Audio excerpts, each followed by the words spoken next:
Krimitsos, are you ready for 20 questions? I'm ready. Bring it on, girl. So just rapid fire. First thing that comes to your mind, you can take a little bit of time. Question number 1. What is your favorite flavor of ice cream? Oh, recently, so I don't really do dairy. So recently it is it's like a peanut butter cookie thing from Ben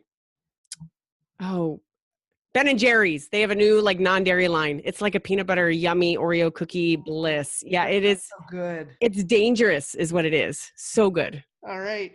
What show do you secretly hate that you love? That's a good question.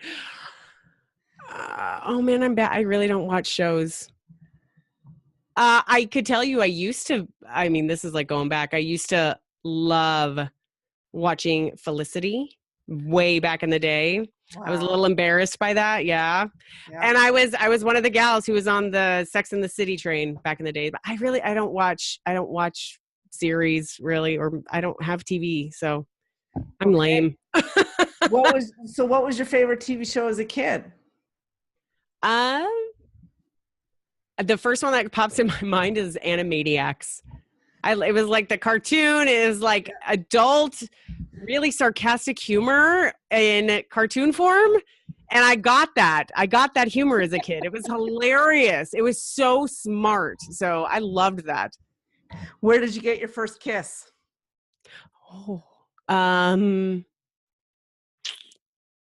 my first real kiss. Maybe just like the first one. Under the bridge, under the highway bridge, with Danny. I remember that back in the day. Like I lived in the desert. I grew up in the desert. So it was like under the highway that divided the town. Funny how we never forget those names, right? I know, right? What were you really good at in high school? Sports. I was a total athlete, total jock. Class clown, class rebel, or teacher's pet? I was a combination of the class clown and the teacher's pet. Somewhere in there.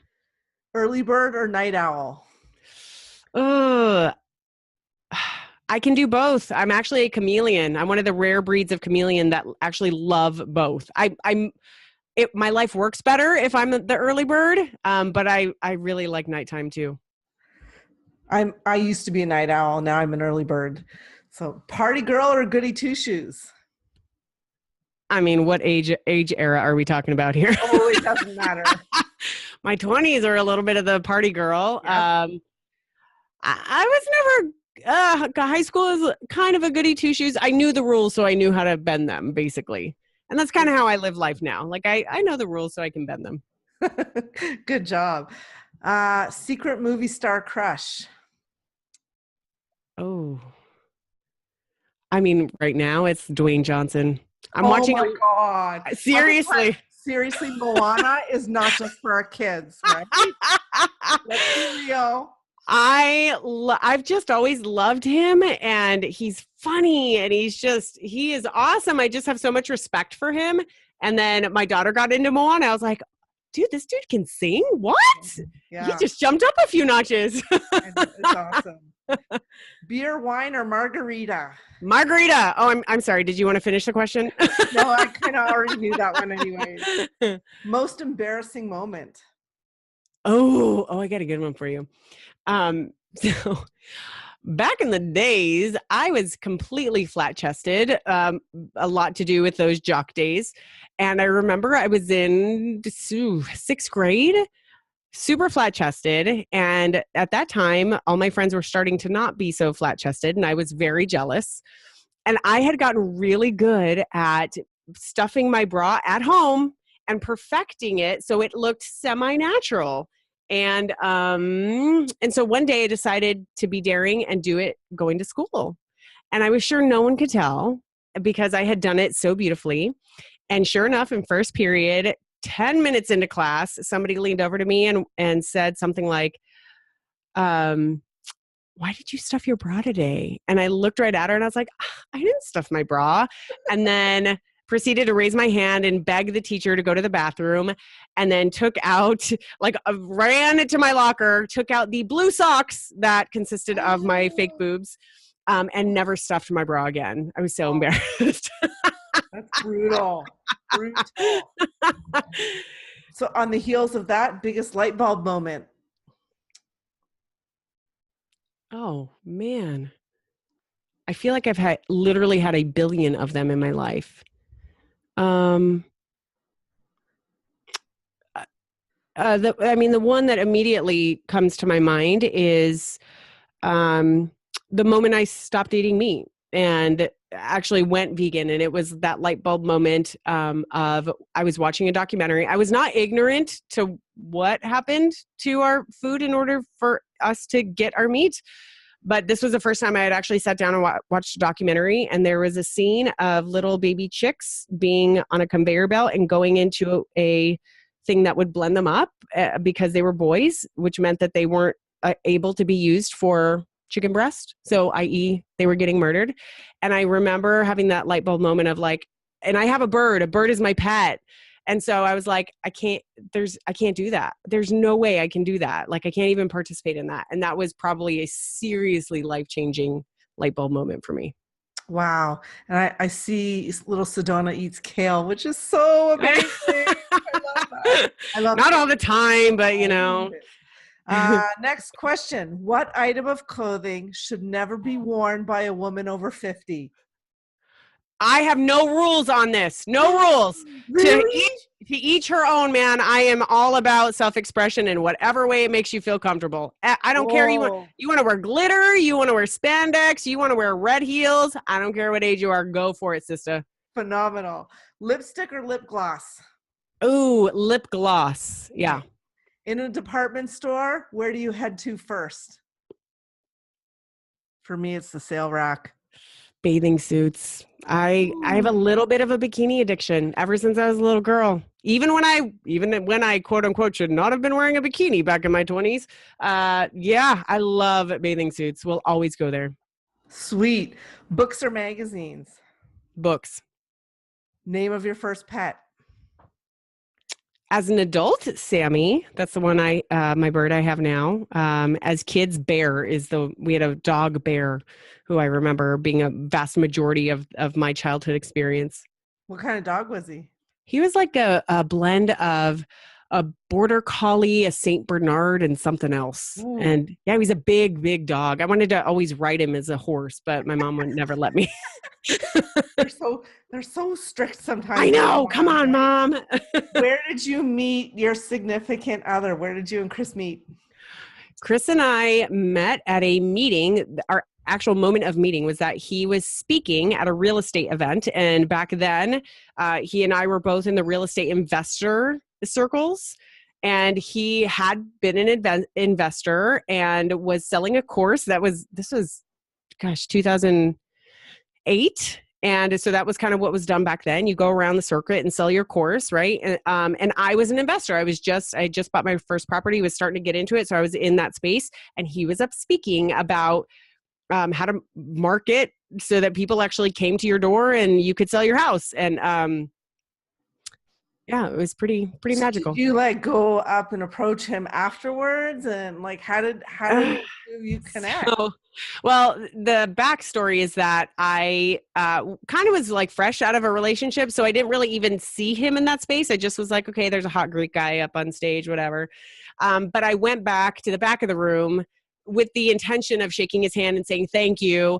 But I was incredibly ignorant to sort of like the way that the room works for something like that, which was like, if you're in the back of the room at the table, you better be ready to buy the course. And so he quickly saw that I wasn't going to buy the course. So he kind of pawned me off to a friend of his who continued to like flirt with me forever. And then that was it. And then I left, and he and I just would intermittently see each other over the next 6-7 months at a lot of those like smaller real estate investment meetings. And one day we started talking. Very cool. Yeah. It's so funny how that happens, right? Give me a margarita. I'll tell you a whole different version. All right. Next time. Worst job you ever had? Oh, I worked at, right after I came out to Florida for grad school from 2002 to 2004. And when I graduated, I needed like an intermediary job that would allow me the time to then go apply for real jobs. So I worked at this place called First Watch. It's like a breakfast brunch place. Their food is amazing. I am like a huge customer now, but working there sucked. Like I had server experience, a lot of server experience. And so here I was like getting like $1 for tips because that was the norm for like, breakfast and lunch type of prices. And here I'm thinking like, okay, well, it'll be an early morning job. I'll be done by noon and then I can go job hunt and that'd be great. Which of course turned into I'm there for the early shifts, staying in, and you had to stay until the place not only closed, but now you're cleaning. So it's really not until 3:00 in the afternoon that you're getting out, and then you're exhausted and you don't want to go job hunt. So I hated that job. Ugh, good thing you're no longer there. No. Okay, 2 more questions. Who is your girl crush? Who is your girl crush? Oh, Elizabeth Gilbert is one of many girl crushes that I have. I am very much in love with women, as by is pretty obvious by what I do. But Elizabeth Gilbert is a writer who, when I first read Eat, Pray, Love, which was kind of her breakout book, I just fell in love with her because of her ability to be so vulnerable and to be so poetic at the same time. And I had always been a writer, so I just really connected with her there. And I just love who she is. And I would say what she stands for, but it's not even, it's just who she is. And that is 100% what she stands for. So she is totally my girl crush. Have you read Big Magic yet? Oh, yeah. Oh, yeah. One of my favorites. So amazing. I mean, just so brilliant. Okay. And final question. Tell me something nobody else knows about you. Oh my gosh. Oh. God, there's a couple things that very few people know about me. The one right off the top of my head is that I was a big girl. So I'm a pretty like fit athletic girl now. But there was a stage in my 20s where I was like probably 220, 230 pounds. Wow. Yeah. I mean, all that's kind of like had the eating disorder to prove that. And but some people know that about me, but man, I don't know what no one else would know about me. I'm kind of an open book on a lot of things. That's very true. It's a hard question to answer. Yeah. So when I ask it, it should come to the front of your mind immediately. So, but it's still a hard question to answer because you sort of wonder, do I want to go there? Do I want to talk about that? But that's okay. You answered the question. I'm not going to push you any further. So thank you, Katie. Thank you. Check out Katie Krimitsos at bizwomenrock.com. And I'm going to post the link, as you can see, the clock behind you. And if you have not listened to Katie's podcast, you are missing out. So go wherever you go to subscribe to your podcasts. Go look up Biz Women Rock and you will not regret it. So thanks for watching. Thanks again, Katie. Have a great day. Thanks, Dana.